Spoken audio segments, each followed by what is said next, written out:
Donc, ce que j'ai, en fait, j'étais un peu long sur le début, donc je vais essayer de faire plus vite. Juste de dire que je vais parler aujourd'hui plutôt comme praticien que comme enseignant et d'essayer d'aborder on va dire, ce qui nous intéresse particulièrement au sein de l'agence sur la question de l'architecture et qu'on peut non pas résumer, mais mettre un peu autour du mot qui est neutre. Voilà. Je ne vais pas expliquer les neutres, mais je vais plutôt essayer à travers ces différentes parties, ces différentes étapes, de juste toucher un tout petit peu à ce que ça veut dire pour nous et de quelle manière ça nous fait fonctionner. Quand on parle, mais peut-être deux, trois mots, qu'on parle de neutre, on ne parle pas nécessairement de neutralité carbone, même si c'est très important. On ne parle pas nécessairement de neutralité comme compromis, c'est-à-dire ni à droite ni à gauche, juste quelque chose d'un peu mou au milieu. Pas du tout. Notre hypothèse, c'est que le neutre, il peut être une action radicale, il peut être un projet expressif, c'est-à-dire que l'architecture neutre, pour nous, ce n'est pas nécessairement un cube gris avec deux fenêtres symétriques, mais c'est quelque chose qui peut être beaucoup plus compliqué que ça. En tout cas, nous, on y croit fortement. Voilà. Et donc, on va essayer de quand même adresser cette question et voir ce qu'elle implique. Mais peut-être pour résumer, on peut juste dire qu'elle implique un rapport particulier à tout ce qui nous entoure, au présent, au réel, et une réceptivité particulière. Très bien. Donc, en fait, on va juste procéder, je ne vais pas parler de la filière aujourd'hui, mais on va quand même procéder par fragments. Donc, il y a 9 petits points, et donc on va simplement passer de l'un à l'autre. Le premier mot, ou la première notion qui nous intéresse, c'est celle de la liste. Donc, c'est le nom du bureau, le nom de l'agence. Donc, une agence qui existe depuis à peu près 8 ans, pardon. Et qu'il y a une agence qui est à la fois d'architecture et d'urbanisme. Alors, liste, c'est le nom de l'agence. C'est vrai qu'une agence, à un moment donné, on peut juste simplement choisir un nom, ça peut être le nom de l'architecte ou autre chose, mais c'est vrai que pour nous, c'était très important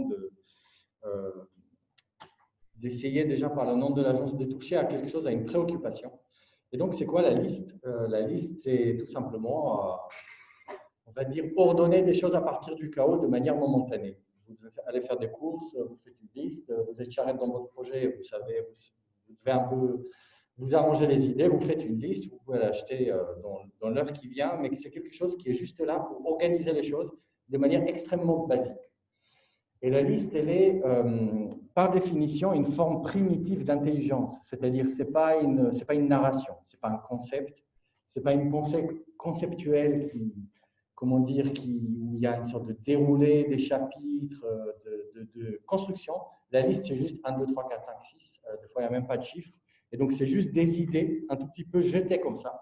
Et donc, nous, ça nous fascine beaucoup parce que ça arrive à attraper, on va dire, des parties de la réalité sans forcément les articuler.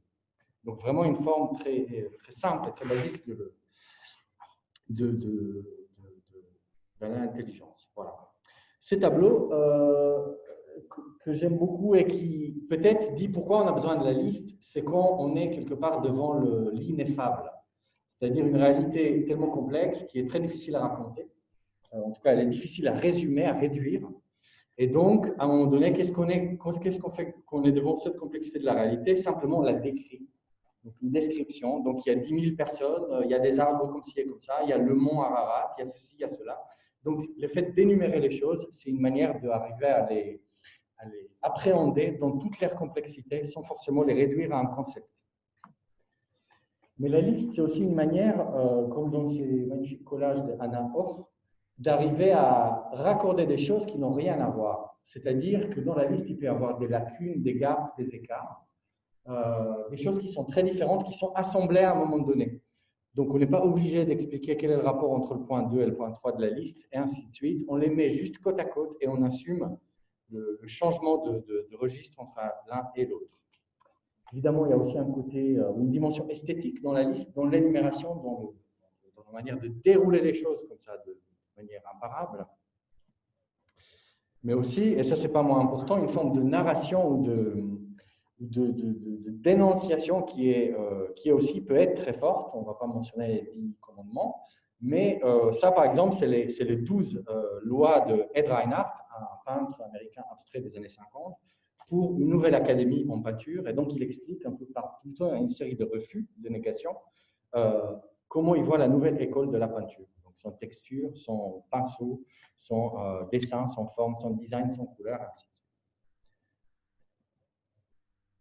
C'est aussi une manière de, ici, David Foster Wallace, écrivain américain, qui faisait des listes et des listes énormes comme ça, avec juste des mots en anglais et leurs définitions, de partir des morceaux pour construire un texte. C'est-à-dire ne pas partir d'une forme de narration d'ensemble, mais plutôt de petits éléments qu'on essaie de raccorder entre eux, donc plutôt une pensée du fragment. Ici, plutôt visuellement, un artiste et un iconographe, Hans-Peter Feldman, qui fait le portrait d'une femme à partir de 70 photos d'éléments qu'il a trouvés dans son garde-robe. Et ça, c'est intéressant parce qu'en fait, c'est une méthode on va dire, de description cumulative. Parce qu'en fait, il y a deux méthodes de description un peu classiques. Une méthode de description où si, par exemple, un enfant demande à sa mère c'est quoi un tigre, donc si elle veut le décrire de manière très précise, elle lui donne le nom latin du tigre. Mais en même temps, elle peut lui dire, mais tu vois, c'est un peu comme un chat, il est un peu plus grand, il court vite, il est féroce, il a des muscles comme ça, il a un corps comme ça. Et donc, par une série d'attributs, c'est-à-dire plutôt de manière cumulative. Et donc, c'est vraiment cette seconde méthode qui est la méthode de la liste, qui est une manière d'assumer plutôt une série de choses plutôt qu'une seule. Il n'est pas tout articulé, et c'est surtout ça qui nous intéresse, la liberté que ça nous donne, nous, comme architectes, de ne pas être en tise totale devant l'articulation de la pensée et des idées architecturales. Dernier exemple, avant de passer à autre chose, très jolie réponse de l'artiste Robert Smithson à une question de comment vous définissiez la sensibilité des années 60, comment le caractériser. Et donc, il dit il n'y a pas une sensibilité des années 60, mais 10 sensibilités différentes. La sensibilité des paralysies momentanées, la sensibilité d'ennui inauthentiques, la sensibilité de l'habitude, d'un plagiat entier et monotone, d'une mémoire involontaire, et ainsi de suite. Ce que je trouve particulièrement fort dedans, c'est que toutes ces choses-là sont simultanées, mais en même temps, ils peuvent être en contradiction. C'est-à-dire que la liste, c'est finalement une manière d'accepter de ne pas faire une narration réduite. Ce n'est pas raconter la réalité à travers une grille de lecture, mais d'accepter que quelque part, il y a plusieurs forces un peu opposées qui peuvent agir en même temps. Et donc, pour nous, en parlant du territoire et de la ville contemporaine, évidemment que c'est quelque chose qui nous intéresse beaucoup. Voilà. Point 2. Le chaos. Le chaos, vous savez tous ce que c'est. En tout cas, on va dire c'est un mot qui est plutôt dans le vocabulaire commun, car il y a un mythe un peu fondateur de notre civilisation. Mais c'est vrai que souvent, nous, spécialistes un peu de l'architecture et de la ville, quand on parle de territoire urbain, on ne parle pas de chaos, on parle de quelque chose de concret. On parle d'infrastructures, de pavillonnaires, des zones d'activité, de ceci, de cela. Moi, j'aime bien, ouais, voilà, cette idée du chaos, ce mythe du chaos, parce qu'en fait, le mythe du chaos, il présume que, en fait, c'est quelque chose qu'on n'arrive pas à lire, où les messages à déchiffrer sont contradictoires et sont difficiles à appréhender en tant que quantité. C'est-à-dire que c'est quelque chose qui est composé de plusieurs choses à la fois et qui est très difficile à appréhender. Je vais vous lire une petite citation d'Ovide, des Métamorphoses, qui essaie d'expliquer ce que c'est le chaos. Donc, il dit « Avant la mer, la terre et le ciel, qui couvrent tout, la nature dans l'univers entier offrait un seul et même aspect. On l'a appelé le chaos. Ce n'était qu'une masse informe et confuse, un bloc inerte, un entassement d'éléments mal unis et discordants. Partout où il y avait la terre, il y avait aussi la mer et l'air. Ainsi, la terre était instable, la mer impropre à la navigation, l'air privé de lumière, aucun élément ne conservait sa forme, aucun d'eux était un obstacle pour les autres, parce que dans un seul corps, le froid faisait la guerre au chaud, l'humide au sec, le mou au dur, le pesant au léger. Ce que ça veut dire en réalité, c'est que le chaos, donc dans ce cas-là, c'est une sorte d'entassement de plein de choses qui se touchent les unes les autres.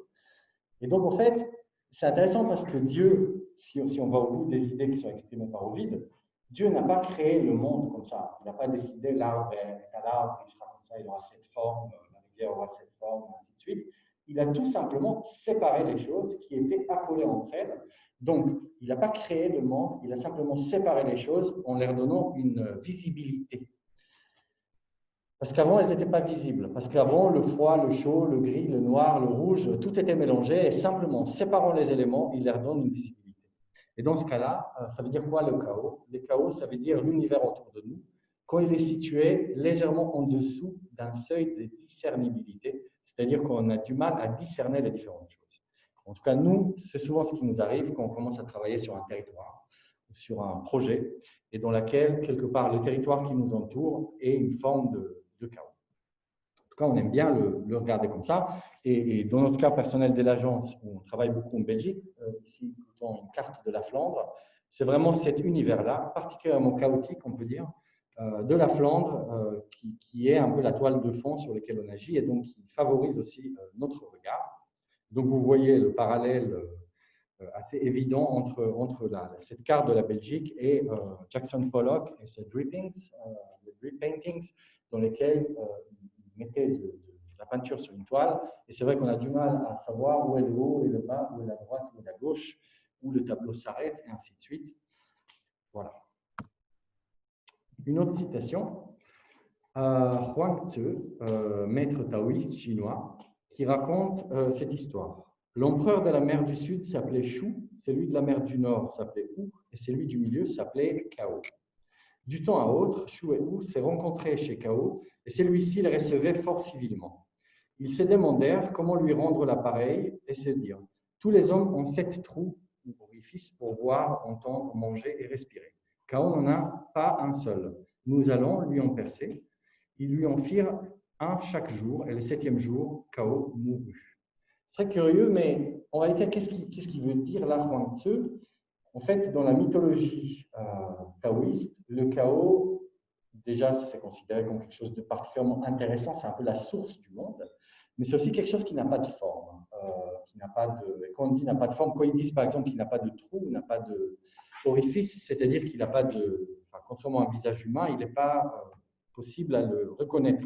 Et donc, qu'est-ce qu'ils veulent faire? Ils veulent le civiliser, donc ils lui percent des trous, mais en le civilisant, ils le tuent. Parce qu'en fait, il perd sa forme, en tout cas, il perd son côté informe pour devenir formel. Ce qui nous intéresse beaucoup là-dedans, c'est l'idée que finalement le chaos, c'est quelque chose qui est un peu une matière qui peut donner forme à beaucoup de choses, mais qui n'a pas de forme en tant qu'elle-même. Donc, c'est une forme de processus. Voilà, ça c'est une soupe chinoise qui s'appelle wonton, qui veut dire chaos, qui vient de Hantin.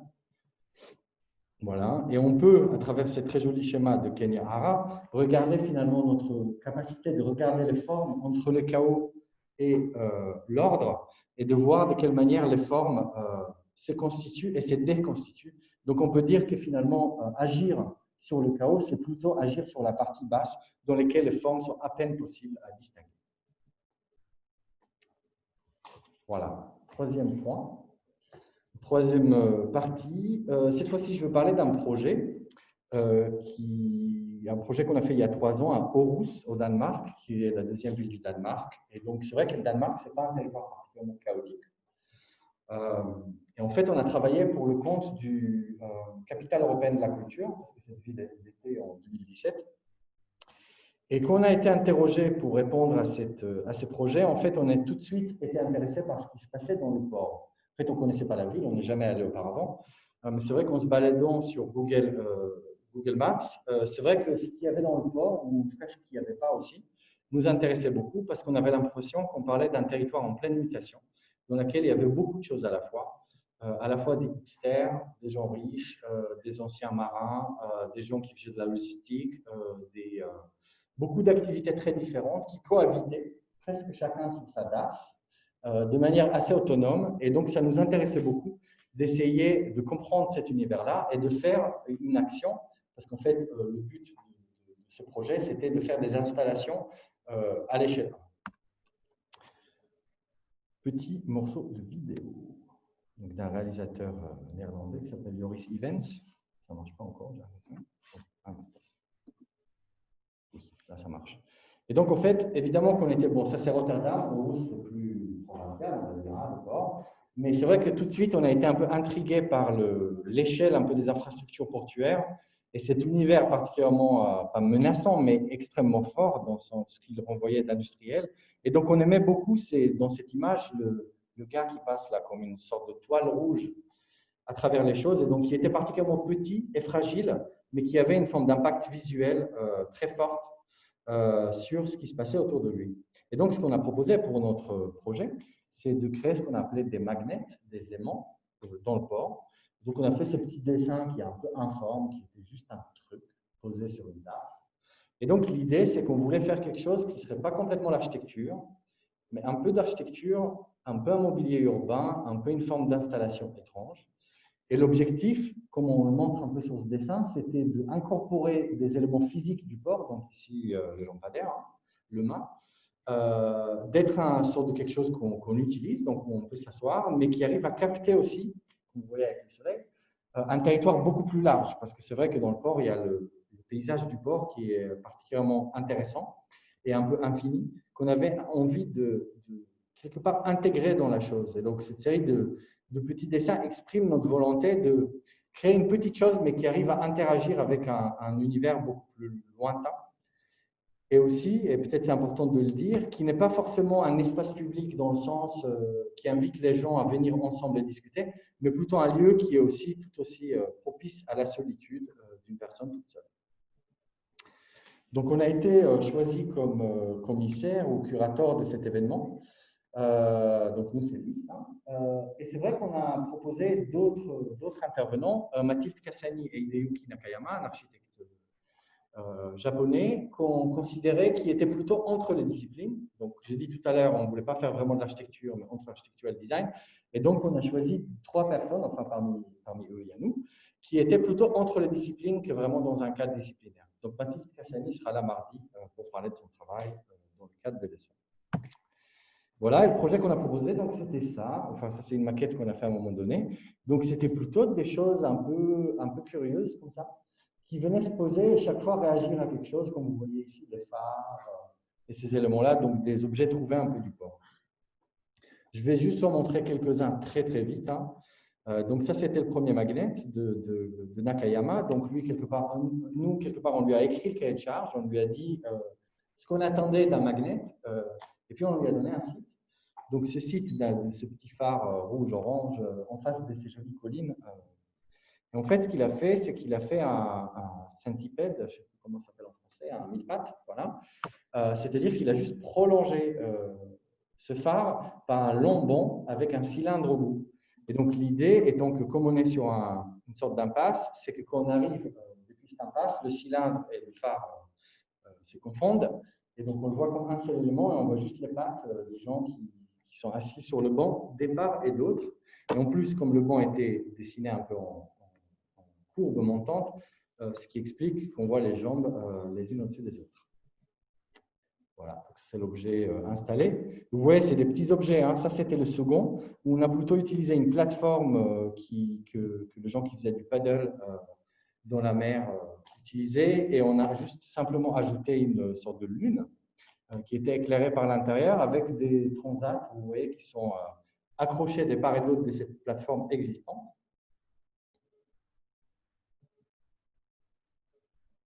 Donc, évidemment, ça nous intéressait aussi les nouveaux usages que ça créait, les rapports entre les gens qui venaient juste s'asseoir, les gens qui venaient l'utiliser, et ainsi de suite.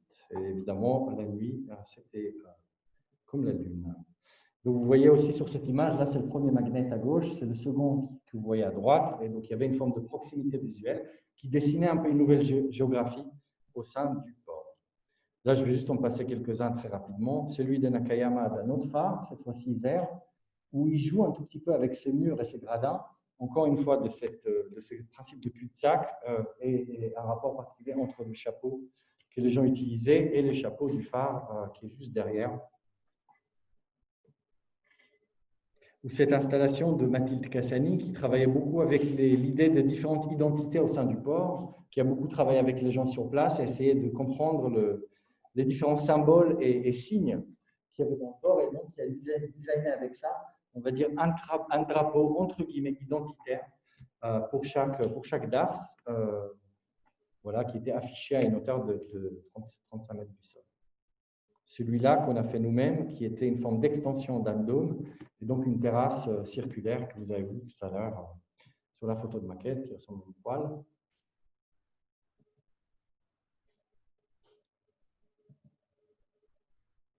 Je montre juste quelques images en plus, sans forcément expliquer. Mais ce qui nous intéresse beaucoup, c'est de créer des choses qui sont des sortes de morceaux d'espace, liés chaque fois à un territoire beaucoup plus large, en interaction avec cet univers qu'on a trouvé incroyable plastiquement, et qu'on voulait faire découvrir aux gens qui étaient là. Il y avait aussi une sorte de cinéma en plein air qu'on a installé, où on a fait un festival de films portuaires qui était visible depuis la ville. Donc, on projetait sur ces très grands bâtiments en béton. Aussi une exposition en centre-ville où on amenait des éléments du port vers la ville.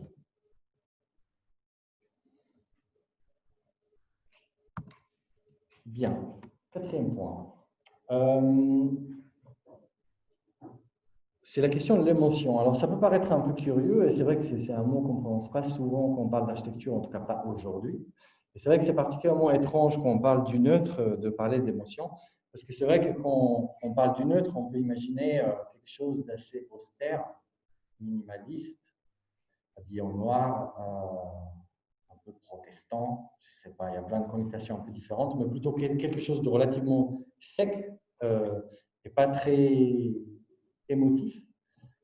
Mais c'est vrai qu'en tout cas pour nous, c'est une question hyper intéressante et hyper importante. C'est-à-dire que quand il y a, et évidemment que chez le neutre, il y a une forme d'économie de moyens, de volonté de retenue, de volonté de ne pas beaucoup faire, donc c'est proche du minimalisme, mais en même temps, il n'y a pas la volonté de produire une forme de sécheresse ou assèchement, un tout petit peu tout simplement des sentiments, des émotions, de l'affect.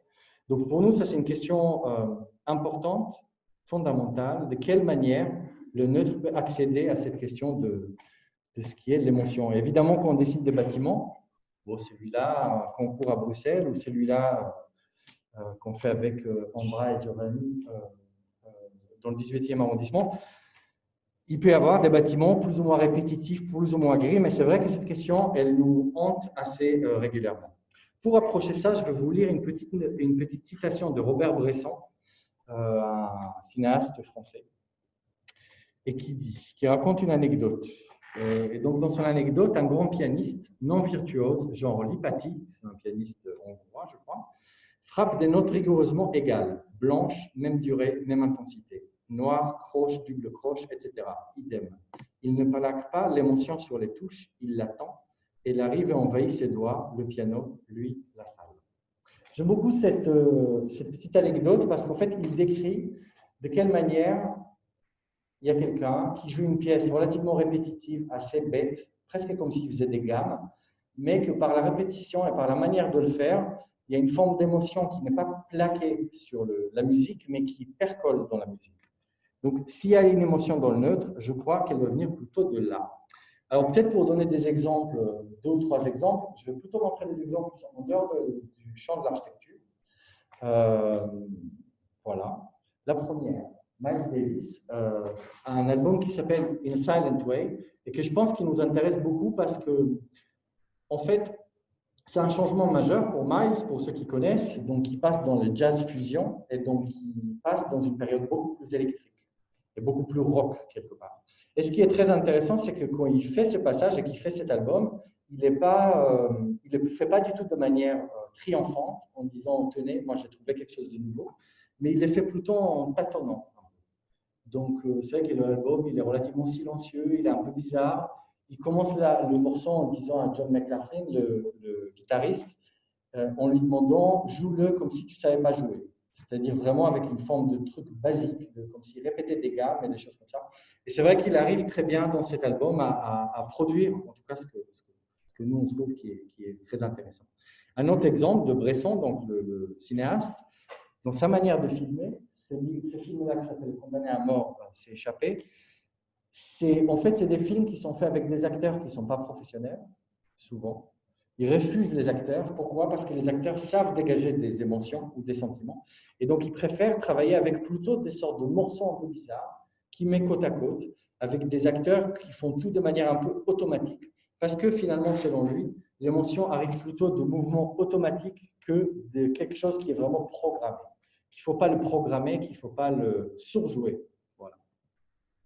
Même dans ce film-là, au hasard Balthazar, on va dire le protagoniste principal, c'est un âne. C'est-à-dire que vraiment, on va dire par définition, l'animal qui est le moins expressif qu'on peut imaginer. Voilà, peut-être dernier exemple, Anne-Theresa de Kersmacher, donc chorégraphe et danseuse belge, qui a beaucoup travaillé sur cette idée de la répétition à partir d'une musique sérielle, souvent de Steve Reich, avec des mouvements qu'on répète comme des gammes. Donc vraiment A, B, C, D, A, B, C, D, ainsi de suite. Donc chaque fois en cumulant, vous voyez tout ça, c'est la même pièce, en chaque fois cumulant des sortes de géométries très simples, qu'elle fait petit à petit enrichir pour arriver à créer quelque chose qui dégage une forme d'émotion. On va regarder une petite vidéo. Non? Voilà.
Bien.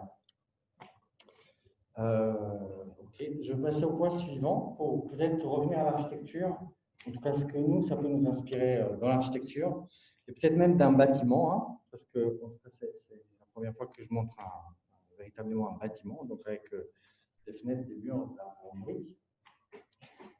Donc, c'était un concours qu'on a fait en Belgique, qui était une extension d'un petit centre de création d'art graphique, donc lithographie, sérigraphie, ainsi de suite, qui est situé dans la Flandre, dans un petit village, et qui est composé de ces dômes un peu étranges. Hein. L'architecte, c'est Lou Janssen, il s'appelle, et il faisait partie d'un groupe qui s'appelait l'école de Tornout, qui pendant les années 60-70 faisait une architecture merveilleuse et qui était quelque part proche de l'architecture qu'on connaît moderniste scandinave, un peu Los Angeles, mais en brique. Très belge dans l'utilisation de la brique. Et donc, il créait souvent des géométries assez étranges. Donc, ça, c'est le centre sur lequel on a travaillé. Donc, il y a un dôme avec toutes ces machines de typo, de lithographie, ainsi de suite. Donc, vous voyez, quand c'était construit, il y avait ces dômes et puis il y avait plein de petites maisons en A, triangulaires, où habitent les artistes. Et nous, notre commande, c'était de faire une extension de ce dôme donc de créer un nouveau pavillon qui serait à moitié dédié à l'exposition, parce qu'ils n'ont pas vraiment d'espace d'exposition, et à moitié au travail sérigraphique. Donc, en fait, évidemment que c'est très compliqué parce que la géométrie elle est hyper forte. Ce n'est pas forcément notre langage formel à nous. Entre le dôme, le triangle qui sont posés, ça fait à la fois pierre et vacances. Et, je ne sais pas, quelque chose d'assez étonnant. Et c'est vrai qu'architecturalement, faire l'extension d'un dôme, en termes géométriques, c'est hyper compliqué. Donc, comment on s'y est pris? Bah, ça, c'est un peu, on va dire, le concept, entre guillemets.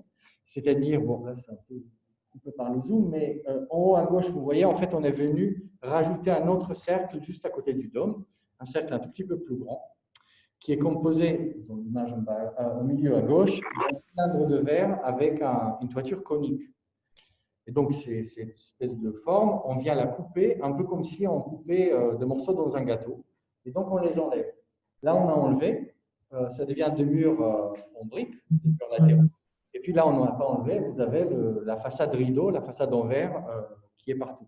En fait, ce que ça crée, c'est ce que vous voyez en bas, c'est que ça crée à la fois une vue panoramique sur le paysage, mais relativement au format, on va dire, cinéma, donc horizontal panoramique. Et puis, au centre de la forme, on est plutôt dans une hauteur beaucoup plus importante, de 6,50 m, 7 mètres, donc dans une configuration presque urbaine d'un carrefour, en fait, entre différents éléments.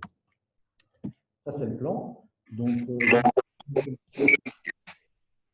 si vous pouvez arrêter le micro. Donc, vous voyez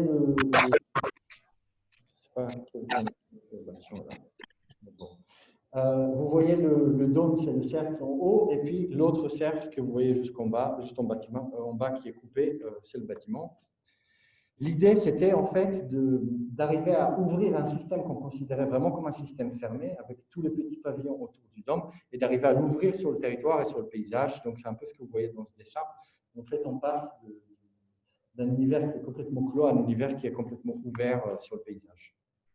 Donc, avec ces dessins un peu curieux dans lesquels on essayait d'exprimer un peu notre volonté d'inscrire le bâtiment dans ce territoire plus large, qui est par ailleurs très beau.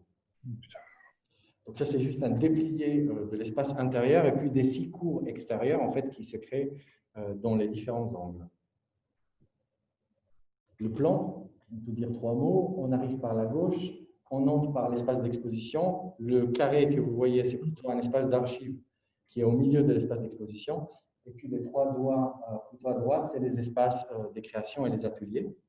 Ce qui était important pour nous, c'est qu'on voulait créer un espace quelque part ou un bâtiment sans porte, dans lequel l'expérience de la visite de l'art est complètement fait partie de, comment dire, on visite l'exposition, mais on visite aussi un lieu dans lequel on crée de l'art. Donc, on voulait créer 2 espaces qui sont complètement connectés entre eux, mais qui ne sont pas le même espace. Donc, ce que vous voyez ici, et ça c'est très important, c'est-à-dire la forme, elle ressemble un peu à une sorte d'étoile de mer un peu gauche, et pas panoptique, parce qu'en fait, on voulait que vous voyez depuis ce point, cette petite croix, en fait, depuis chaque doigt, on voit le carrefour, on voit le centre de la forme, mais on ne voit pas plus loin, ou très peu plus loin, parce qu'on voulait que dans chaque espace, il y ait une forme d'intimité sans forcément avoir de porte.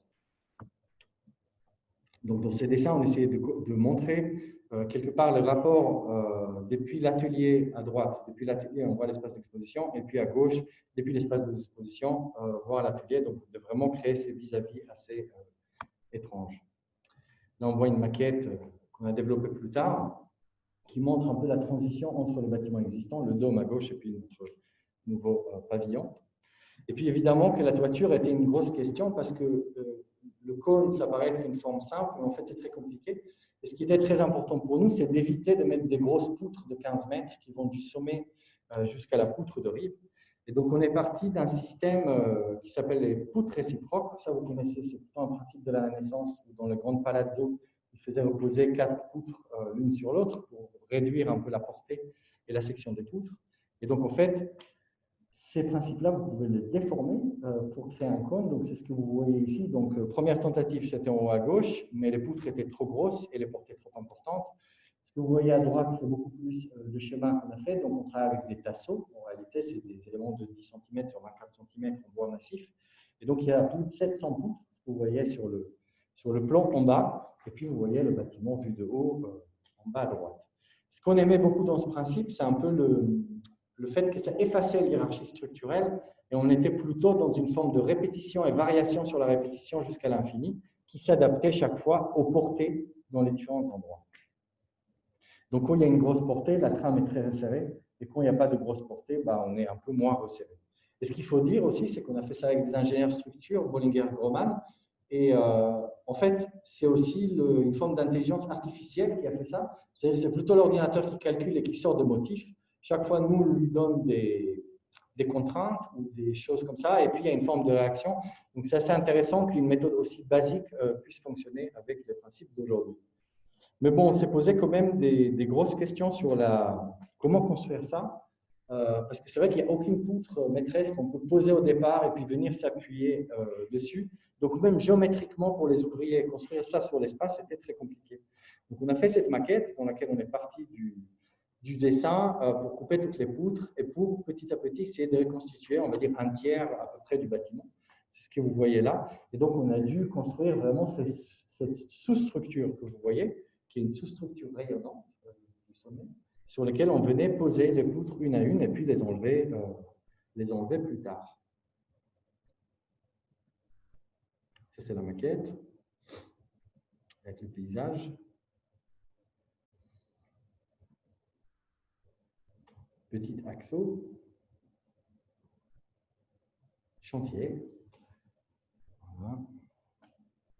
Ça, c'est les 760 poutres, donc toutes différentes, parce que ça, je n'ai pas mentionné, c'est peut-être pas important, mais en fait, notre cône est dissymétrique, parce qu'on ne voulait pas que le sommet soit au-dessus d'un centre vide, mais plutôt qu'il se repose sur un mur. Donc, ça crée une grande complexité, dans le sens où il y a 760 poutres différentes. Ça, c'est les poutres qu'on allait chercher, enfin, ce n'est pas nous qui les avons emmenées, hein, mais on est allé les voir avant de les réceptionner. Donc, vous voyez, c'est que des poutres en bois massif, toutes numérotées avec tous les petits raccordements pour pouvoir les raccorder ensemble. Et puis finalement, les ouvriers sur place, ce qu'ils ont fait, c'est qu'ils ont fait à peu près la même chose que la maquette, c'est-à-dire qu'ils ont dû construire une sous-structure rayonnante pour venir poser les poutres, parce qu'elles ne sont pas très grandes, hein, elles font 3, 4, 5 mètres maximum, sur cette sous-structure, de la même manière qu'on a fait là. Donc, vous voyez la sous-structure qui repose sur cette belle poutre de rive en béton.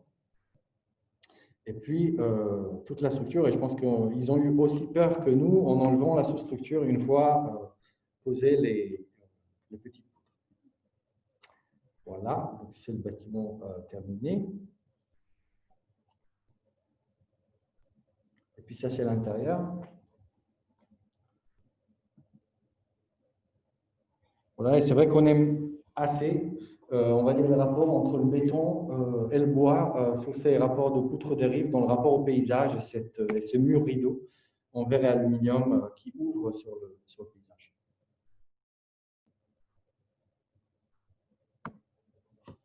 Bien. Sixième point, et qui est peut-être qui arrive un peu bizarrement parce que c'est un peu l'introduction à notre cycle des conférences. C'est vrai que j'aurais pu commencer avec ça, mais en réalité, ça marche mieux dans la conférence d'en parler maintenant. C'est la question de l'écart. C'est quoi l'écart et pourquoi ça nous intéresse l'écart? Déjà, à titre personnel, en tout cas pour notre bureau, au même moment qu'on travaillait sur le concours de ce petit centre d'art qui fait 400 mètres carrés, on travaillait sur un autre projet d'urbanisme, ou même au-delà de l'urbanisme, de territoire et de planification, qui était ces grands rectangles, et qui était un projet de territoire pour la Flandre, donc d'un plan directeur d'un territoire qui fait quasiment toute la Flandre. Et c'est vrai que pour nous, c'était une expérience particulièrement bizarre, parce que c'est vrai que, bon, à l'époque, le bureau était particulièrement petit aussi, mais c'est vrai que de parler dans la même journée et d'un territoire comme ça, et d'un petit objet comme ça, sachant tout ce qu'il y a au milieu, là, c'est vrai que c'est une expérience assez étonnante, mais en même temps assez stimulante. C'est-à-dire qu'on est arrivé assez vite à la conclusion qu'on ne pourrait pas tout régler. Et la question de l'échelle, peut-être avant que je vous montre ces trucs terribles, la question de l'échelle, elle est hyper importante. Et c'est vrai, en tout cas, moi, à titre personnel, pour moi, c'est une question qui est un peu insoluble. On fait une maquette, vous faites une maquette d'un bâtiment au centième pendant un concours. Plus tard, vous gagnez, vous faites une maquette tout d'un coup au 50. Et c'est vrai que c'est, en tout cas pour moi, c'est chaque fois, on est un peu étonné devant le bâtiment à une échelle différente. Et n'en parlons même pas quand on fait un chantier et qu'on construit. C'est-à-dire que c'est vraiment une opération hyper bizarre que de dessiner en petit, que de construire une maquette en petit et que de penser en même temps à l'objet grand. Donc, pour nous, cette question de l'échelle, ça c'est le même bâtiment avec plein de maquettes différentes. Pour nous, elle est hyper importante. Elle est problématique dans le sens où elle est, pour nous, un peu insoluble. Elle est toujours partielle, mais elle est, pour nous, une source de grande liberté. Donc, quand on a fait ces deux projets du Centre d'art et du territoire flamand, on s'est un peu dit ou donné comme objectif de dire il faut qu'on arrive à rester aussi incohérent que ça, toujours en termes d'échelle, et d'arriver à passer de l'un à l'autre sans forcément arriver à maîtriser toute l'articulation d'échelle qui va de la Flandre jusqu'au petit bâtiment en forme d'étoile. Parce que quand on le fait, quelque part, on viole la réalité ou on essaye d'articuler ce qui n'est pas forcément articulable. Donc, sur cette question d'écart d'échelle, en l'occurrence, grande inspiration pour nous au bureau, c'est Saul Steinberg, les dessinateurs américains du journal new-yorkais, qui souvent dans ces images avaient cette capacité à aplatir un peu l'image et de mettre des échelles différentes dans une manière différente. Et c'est vrai que sa manière de produire ces images, en jouant un tout petit peu avec les échelles, arrive à créer du contenu. Parce que finalement, on peut dire qu'on fait un grand panorama ou un dessin de la ville, comme ça, à vol d'oiseau ou je ne sais pas quoi, en réalité, mis à part la montrer, on ne dit rien, car on ne crée pas de contenu. En fait, on ne fait que montrer. Mais ce qui fait, en déformant les échelles et en aplatissant un peu les éléments les uns contre eux, Steinberg, c'est que quelque part, il crée des rapports nouveaux entre une échelle domestique et le territoire ou entre plein de différentes échelles. Et c'est surtout ça qui nous intéresse aussi dans ces cycles de conférences. Pour nous, au bureau, c'était toujours un problème un peu permanent. Comment arriver à parler de trois choses à la fois? Comment arriver à parler du grand, du petit, du moyen, des habitants, de l'argent, des parcelles, de la mutabilité, des matériaux. Et donc, on essayait toujours d'inventer des sortes de dessins un peu qui arrivaient à emboîter ça. Je ne suis pas sûr que nos clients ont toujours apprécié ou été sensibles à ces expériences graphiques, mais en tout cas, pour nous, c'était fondamental. Donc ça, c'est un dessin qui s'appelle Chronotope, donc quelque chose qui parle à la fois du temps et de l'espace, pour un projet à Genève, ou celui-là pour un projet à Aalst, en Belgique, dans lequel il y a la question de plusieurs échelles et de quelle manière elle fonctionne. Après, on a décliné infiniment. Hein. Ici, c'est la Biennale de Chicago, dans laquelle il y a à la fois les dessins de tout à l'heure, le chronotope qu'on a imprimé sur un listing paper, ça s'appelle, vous êtes trop jeune pour connaître ça, c'est le vieux papier à imprimante sérielle, ou cette maquette du Centre d'art avec son territoire, qui est à la fois une maquette et qui est imprimée sur une plaque en aluminium, et ainsi de suite. Donc pour nous, c'est un peu cette question de l'écart, elle est un peu fondamentale dans la manière de lire, dans la manière d'écrire le projet et dans la manière de le raconter. Je vais vous lire une petite citation de Roland Barthes qui fait un peu l'éloge de la question de la discontinuité et donc de l'écart. Toute la pseudologique du discours, les liaisons, les transitions, les nappets d'élocution, bref, les contenus de la parole, détient une sorte de force, engendre une illusion d'assurance. Les discours enchaînés et indestructibles, triomphants. La première attaque est donc de la discontinuer, mettre en morceaux littéralement. Voilà. Et donc, dans ce cycle de conférences, on va s'intéresser à des gens qui ont, selon nous, c'est notre hypothèse, travaillé en morceaux. Soit ils ont travaillé sur l'urbain et le design, l'architecture, soit ils ont travaillé sur des manières différentes ou des disciplines différentes. Et on va essayer de les écouter parler de ça. Donc, tout ça, ça a un rapport avec le séminaire Fragment. J'ai dit que je n'allais pas en parler, mais je vais juste mentionner en 3 secondes, dans lequel, l'année dernière et encore cette année, on travaille sur 10 architectes et figures qui nous intéressent. Eyerman, Daniel Burnham, Issa Monoguchi, Madeleine Friesendorp, Piranesi, Gioconti, Lars Leroux, Fritz Haller, Maki et Taut. Tous des personnages très différents. On veut dire, ils n'appartiennent pas à un courant commun d'architecture, mais plutôt un courant qu'on peut peut-être définir a posteriori. Ils font une architecture très, très différente, avec des méthodologies différentes, mais tous, selon nous, chez eux, l'écart joue un rôle majeur dans la manière de penser le projet. Et donc, la liste de droite, c'est plutôt les invités de leçon du mardi. Donc, Mathilde Cassani, qui a fait le drapeau, qui sera là mardi, enfin, qui ne sera pas là, mais qui sera sur Zoom. Salomon Frausto, qui va parler de quelqu'un qui s'appelle Theo Crosby, qui était un architecte sud-africain qui opérait en Angleterre et qui est assez passionnant. Soren Lett, qui est un architecte danois dans un bureau qui s'appelle SLET et qui travaille à la fois sur l'échelle du territoire et de l'architecture. Francesca Benedetto, qui est paysagiste et qui enseigne à Harvard et qui sera très pertinente sur le sujet. Lars Leroux, qui est le seul à être sur les 2 listes. Peter Venstra de Rotterdam, Peter Sweeney de Bruxelles et EPFAN de Rotterdam. Voilà. Et donc l'objectif de ces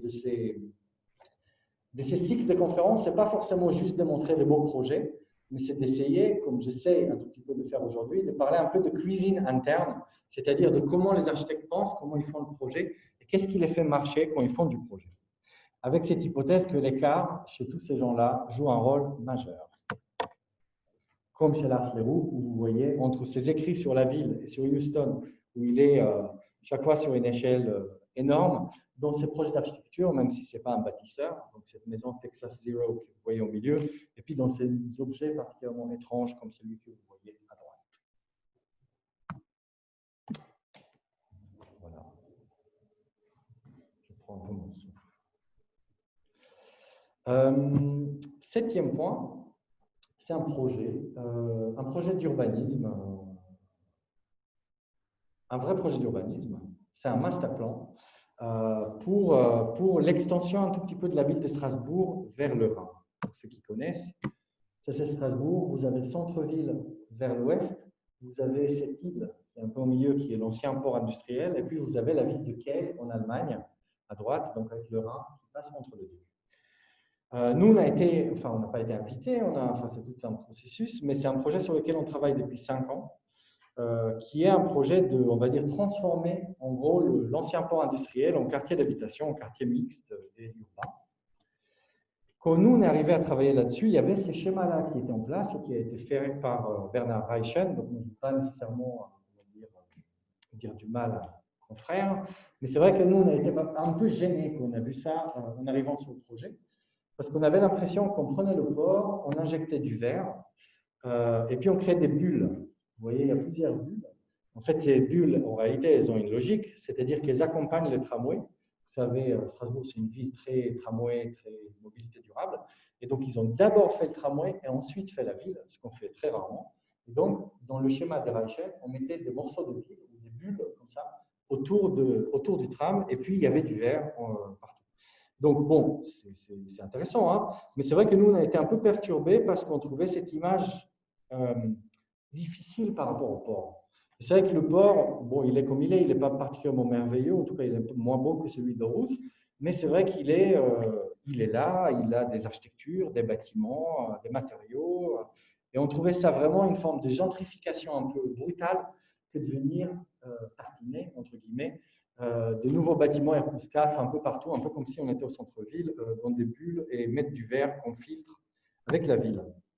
Donc notre objectif, c'était plutôt passer de l'état que vous voyez à gauche, c'est-à-dire de bulles, on va dire vertes ou résidentielles au sein du port, à la situation que vous voyez à droite, où on suit le tram évidemment et tout ça, hein, enfin je veux dire, on ne peut pas faire des choses radicalement différentes, mais on crée une sorte d'entité ville-port qui traverse le port. Donc, une ville qui est très largement empruntée par le port. Après, on n'est pas dupe et on n'est pas naïf, c'est-à-dire qu'on sait très bien qu'un port à côté d'une maison d'habitation, ça ne marche pas très bien, que si ce n'est pas les gens qui travaillent dans le port qui se plaignent, c'est plutôt les habitants qui ne veulent pas de camions devant chez eux. Et donc, finalement, il faut prendre le bâtiment du port, le brancher à une infrastructure et le bâtiment d'habitation de l'autre. C'est un peu malheureux, mais c'est comme ça. Enfin, je veux dire, c'est la vie. Mais nous, notre objectif, ce n'était pas forcément de forcer le port et la ville de vivre ensemble, mais plutôt de dire qu'en termes d'entité spatiale, ils constituent un seul environnement. Et quand on parle d'un seul environnement, on est évidemment très inspiré par ces photos peut-être un peu tristes de l'Allemagne, de la vallée de la Ruhr, mais que nous, on trouve particulièrement belles dans le sens où la ville résidentielle, les bâtiments R+2, comme ça glomère à des structures portuaires absolument incroyables, et que tout ça crée une ville qui est ville-port qui est très étrange, qui sont des choses qu'on voit de moins en moins aujourd'hui. Et même le paysage, évidemment, dans ces lieux-là, il est particulier, il est aplati, ramassé, enfin reconstitué. Ce n'est pas du tout le paysage qu'on a l'habitude de parcourir, c'est un paysage très artificialisé. Notre objectif, c'était de faire du logement, parce que ça, c'était la feuille de route. Ce n'était pas à nous d'inventer le programme, mais plutôt dire que ces nouveaux logements, on va dire, ce schéma que vous voyez là, ils doivent développer un lien fort avec le port et constituer une partie de cette ville-port. Je vais vous montrer juste quelques plans. Donc, c'est à peu près ce que vous avez vu tout à l'heure, mais un peu à notre sauce. Donc, au-delà du changement de graphisme, ce qu'il faut voir un peu, c'est déjà une première chose qu'on a fait, c'est qu'on fait passer le tramway vraiment à travers la ville, comme si c'était vraiment un couteau qui coupait à travers les choses. Donc, on ne fait pas des places autour du tram et des choses comme ça. Et puis, les formes urbaines sont des formes très largement inspirées, on va dire, en relation, en analogie avec les formes portuaires. Donc, vous voyez une manière très sérielle de tartiner, des bâtiments très gros comme ça, mais qui vont chaque fois d'un côté jusqu'à l'autre, jusqu'à l'eau. Mais avec la conviction qu'en fait, ce qui était très riche aussi dans ce territoire, c'était le paysage, et donc que le vrai espace public, si jamais il y a espace public, doit plutôt donner sur les rives, sur le bord de canaux, sur le bord du Rhin, et donc de s'adapter chaque fois tout par rapport à ça. Je vous montre quelques dessins sans rentrer dans le détail, parce que je pense que ce n'est pas nécessaire, mais c'est toute une réflexion sur la forme urbaine, un peu redondante, répétitive, qui nous intéresse et de quelle manière chaque fois elle opère par rapport aux conditions extérieures, soleil, canal, darse, de quelle manière elle peut se décliner en variations différentes, parce que nous, on ne va pas construire ça, malheureusement, j'étais ravi de construire 500 000 m², mais nous, on est urbaniste en chef, et après, évidemment, sur chaque parcelle, îlot ou lot, comme on appelle ça, il y a un concours d'architecture et des architectes qui interprètent différemment nous, ce qu'on leur demande. Donc, vous voyez ici, dans ce quartier-là, on a fait des grands gradins comme ça collectifs, de quelle manière on interprétait le lien entre les côtés résidentiels et puis l'univers du port avec les bateaux qui passent et les trains. Quelques photos de maquettes.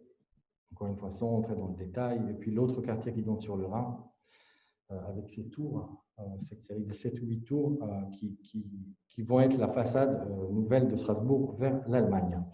Mais après, on est arrivé quand même à une question d'architecture, c'est-à-dire qu'on n'avait pas envie que nos blocs en mousse, que vous voyez ici, deviennent ce qu'on voit d'habitude dans les ZAC, c'est-à-dire une architecture un peu générique ou qui vient un peu de nulle part. Et donc, on avait envie d'interroger un peu c'est quoi l'architecture portuaire ou strasbourgeoise dans un sens un peu plus large. Donc, évidemment, on était fascinés par tous ces bâtiments énormes, monumentaux, des fois dans des matériaux cheap, des fois dans des matériaux un peu plus nobles qui étaient là. Et c'était très important, et ça peut-être le plus important pour nous, c'était de nouer un dialogue très fort avec les architectes. Parce que je ne sais pas si vous savez, mais en France en général, mais pas que en France, mais en France c'est particulier, il y a une forme de divorce entre l'architecture et l'urbanisme de manière radicale. C'est-à-dire qu'on est architecte, qu'on est urbaniste, on est urbaniste. L'architecte fait son œuvre pour faire une caricature. L'urbaniste fait du consensuel, on va connecter le parc, le truc, etc. Enfin, parce que c'est un discours politique, mais parce qu'il touche à beaucoup plus de gens. Et c'est vrai qu'entre les deux, il y a une forme d'incompréhension de plus en plus forte. Donc, pour nous, en étant un peu les deux, mais on n'est pas les seuls à être les deux, c'était très important d'arriver à établir un lien intellectuel et un intérêt commun avec les architectes.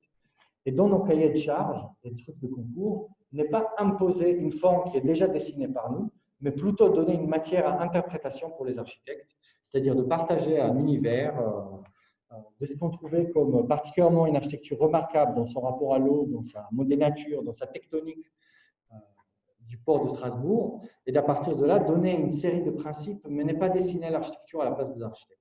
Et donc, c'est vrai que depuis, voilà, on travaille avec beaucoup d'architectes différents, Dominique Coulon, HHF ici, qui donnent chaque fois leur interprétation à ce que vous avez vu auparavant, c'est-à-dire qu'il y a un cadre réglementaire dans lequel eux s'inscrivent.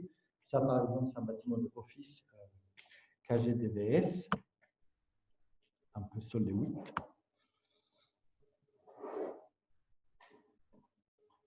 Voilà. Deux derniers points et après je vous libère. Le gris. Donc, quand on parle de neutre ou d'une approche neutre, c'est vrai que s'il y a une couleur qui un peu représente le neutre par essence, c'est sûr que c'est le gris. Donc, c'est une couleur qu'on aime beaucoup. Qu'on aime beaucoup, on va dire, presque plus en tant qu'idée qu'en tant que couleur à proprement parler. Pour parler de cette idée, une petite citation. Thomas Mann, midi, un jour de semaine, saison quelconque. Les temps est passable, indifférent. Il ne plaît pas, mais le ciel est sans clarté, d'un blanc grisâtre, uniforme, banal, quotidien. Et l'éclairage terne et prosaïque de la rue exclut toute impression de mystère ou d'exception. La circulation moyenne, sans grande vacarme ni grande affluence, s'accorde avec l'activité médiocre de la ville. J'aime bien cette citation parce qu'elle exprime à la fois l'ennui, soi-disant lié au gris, la platitude, la manque de profondeur, mais aussi l'idée de quotidienneté, c'est-à-dire qu'on parle de quelque chose qui est loin d'être exceptionnel, qui arrive tout le temps, mais aussi il parle de la ville. Et c'est vrai que La ville et l'architecture, et c'est vrai que si on pense, la ville et l'architecture, c'est vraiment très, très gris. C'est l'acier, c'est le béton, c'est le bitume, la Seine, c'est un peu gris, la banlieue, c'est un peu gris, les infrastructures, tout est un peu gris, hein, le zinc. Et donc, c'est vrai que pour nous, c'est très intéressant. En tout cas, quand on veut avoir un rapport un peu neutre à l'environnement ou un rapport neutre à l'architecture, ces gris-là, il est pour nous quelque chose de très, très fertile. Petit tableau du 18e, évidemment de Venise, parce qu'il y a quelque chose, un rapport avec l'eau, avec le brouillard, qui fait qu'à un moment donné, on est dans un environnement gris, mais qui est partout. Et ce qui est très joli avec ce gris, mais aussi avec ce tableau, c'est que le gris, c'est à la fois une sorte de mise à distance par rapport aux choses, mais en même temps, les choses sont, comme ça devient une forme de brouillard total, on est dans un environnement total, donc dans une forme de... On touche à la fois les choses et à la fois on est à distance des choses. Évidemment, le gris, il n'a pas bonne presse aujourd'hui, et d'ailleurs, il n'en a jamais eu. Si c'est des petites photos de mai 68 avec ces petits fameux tags sous les pavés de la plage, parce que depuis toujours, le gris, il était opposé au vert, pas comme parti politique, mais comme idée.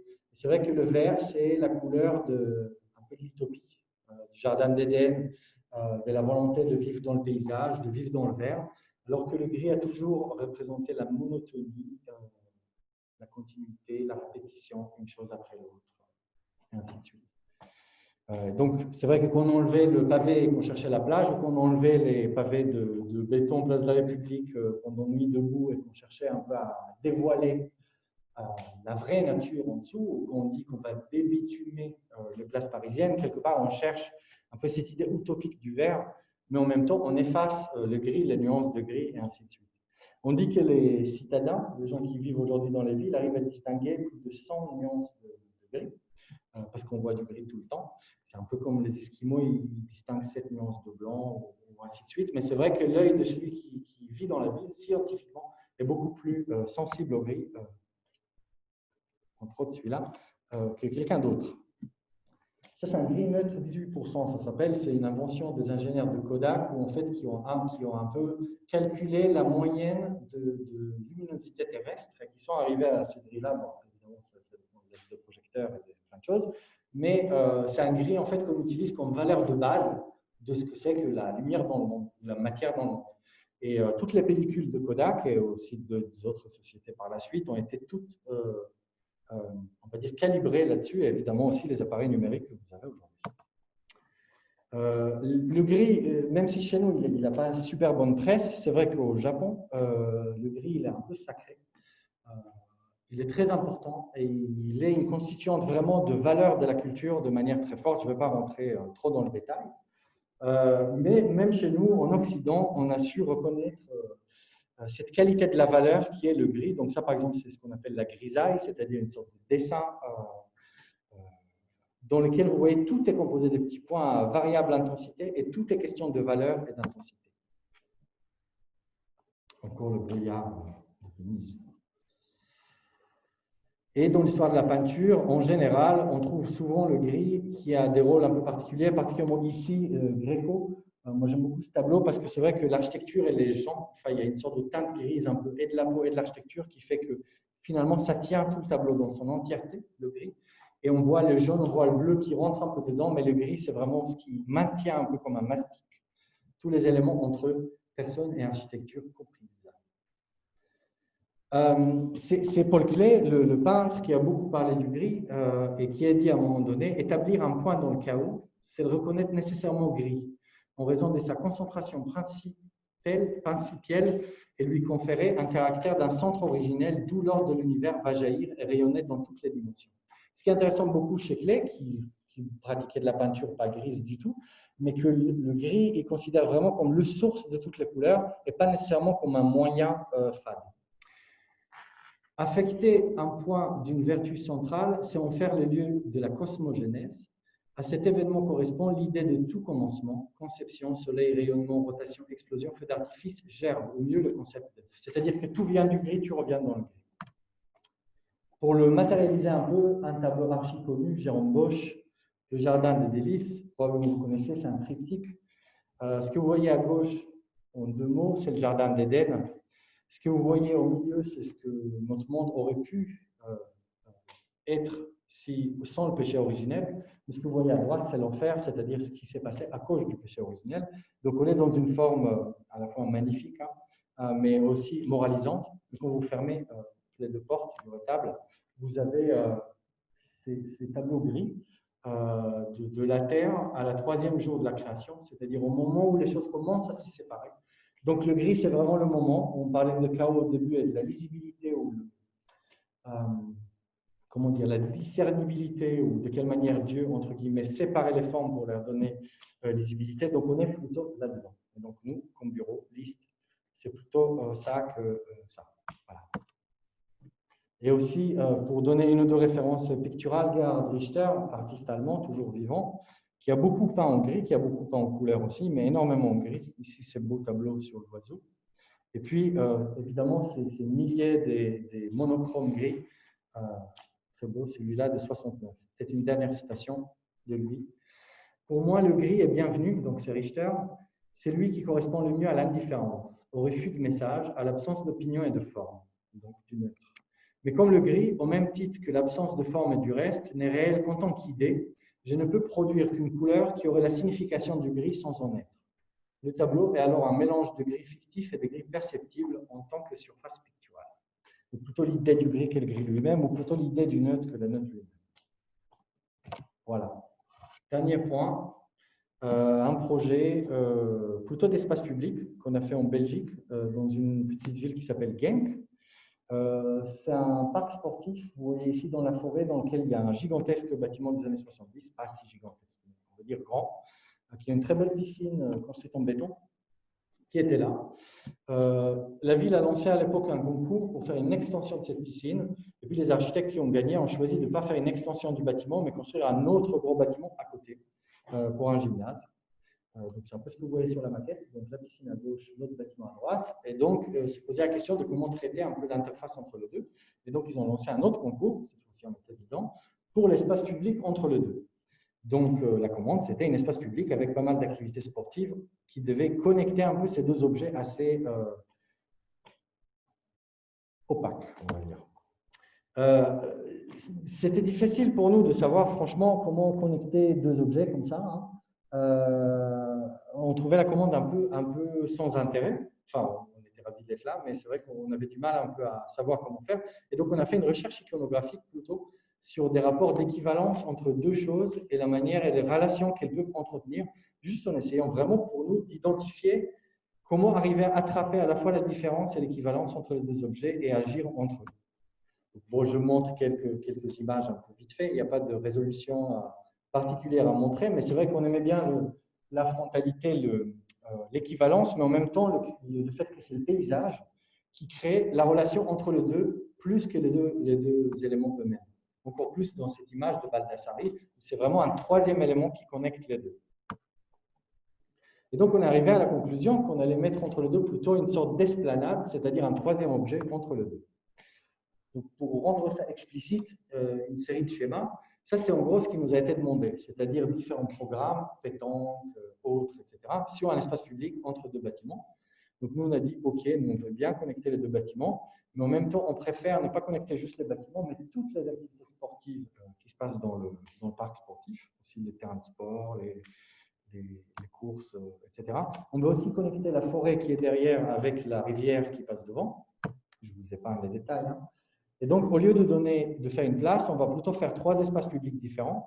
Un strip, numéro 1, une esplanade et puis un espace connecteur.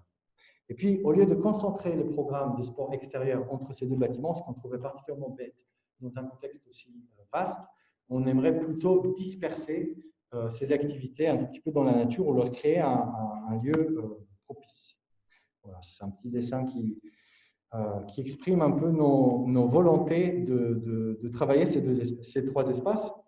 Et puis, si vous regardez un peu de près ce dessin, vous voyez qu'en fait, on avait une envie de fabriquer de l'espace public presque comme si c'était de l'architecture. On a appelé ça hardscape in softscape, c'est-à-dire de considérer le sol naturel comme un softscape, c'est-à-dire comme un paysage mou, et puis nos formes comme des formes dures qui le traversent. Vous voyez, un strip avec un peu d'ombre. Bon, voilà. Ça, c'est le master plan. Vous voyez, on a vraiment dispersé des équipements comme ça en plein milieu de la forêt. Donc, il a fallu arracher des arbres. Je crois qu'aujourd'hui, jamais ça passerait. Mais à l'époque, en fait, ce qui nous servait aussi d'appui, c'est qu'on a repéré des parties dans lesquelles on a planté beaucoup de pins, des arbres pins à l'époque pour les mines, mais qui en fait étaient très nuisibles en termes de biodiversité parce qu'ils étouffaient les sous-bois. Et donc, c'est vraiment là où il y avait les concentrations de pins, on a coupé les pins et on a positionné nos différents terrains de sport à ces endroits-là. Donc ça, c'est l'idée de ce strip. Donc, il fait 600 mètres de long et qui est à la fois une piste cyclable, une connexion, un espace public qui traverse comme ça la forêt. Ça, c'est construit donc pas rouge, mais gris. Aussi parce que rouge, ce n'était pas possible, hein, parce que vous savez, il y a plein de choses qui tombent dans la forêt. Et puis, c'est vrai qu'on est vraiment à fleur des arbres, donc c'était un peu impossible. Mais finalement, le gris, on ne déteste pas.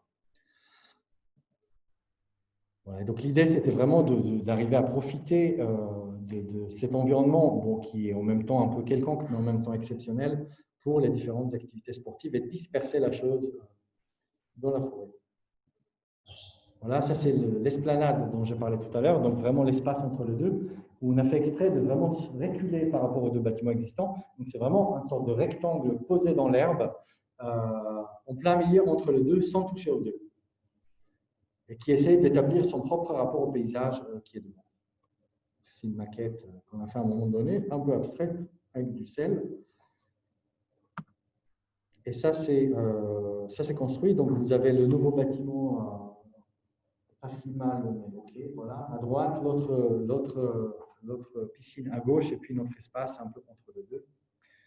Où en fait, il y a juste de la pierre bleue de Belgique qui fait le tour de l'esplanade, et puis juste du sol stabilisé par-dessus avec quelques bancs et des arbres qui sont encore très petits, mais qui vont grandir et qui vont devenir très grands. Voilà.